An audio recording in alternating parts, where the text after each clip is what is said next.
So, with episode 8, the third season of True Detective's come to an end, and we've gotten answers to our questions about what really happened in the Purcell case. But you know what?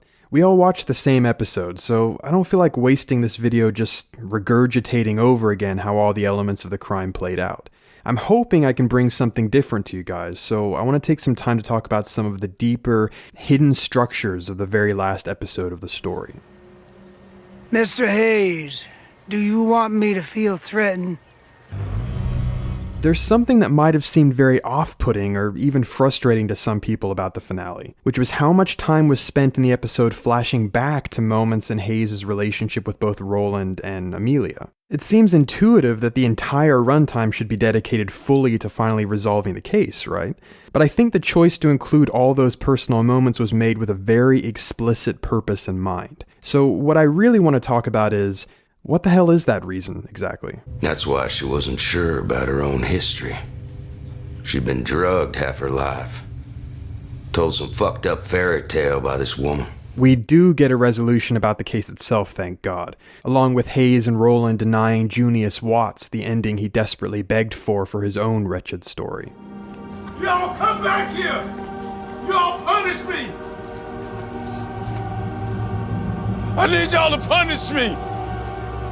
Hayes and Roland are both willing to immediately accept the nun's story because it fits the tragic story they'd expected in their hearts all along. And on the surface, the story of the two detectives could very much be a tragedy. They're both left feeling as though they ultimately failed Julie and left with very little catharsis. You feel like any kind of closure? I don't.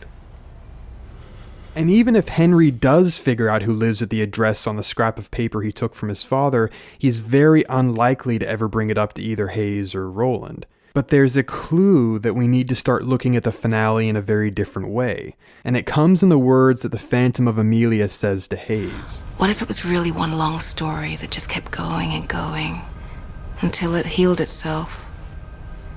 We can see Julie's story has certainly healed itself. Through helping others at the convent, she was able to find herself again.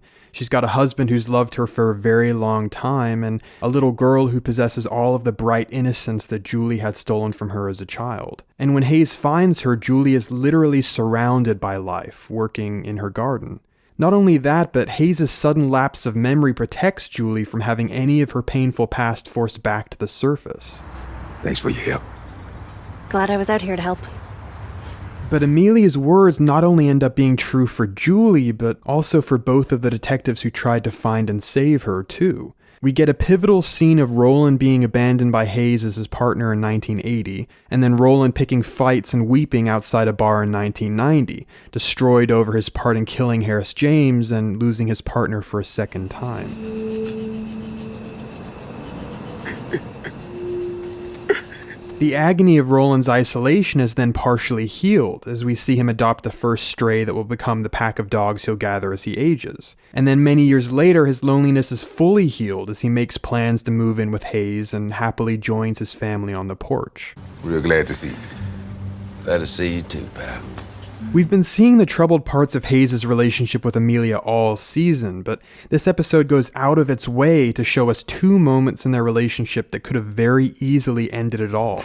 That's how you say, I don't think we should see each other anymore? What the hell is wrong with you? You don't like how I am, get out of my house.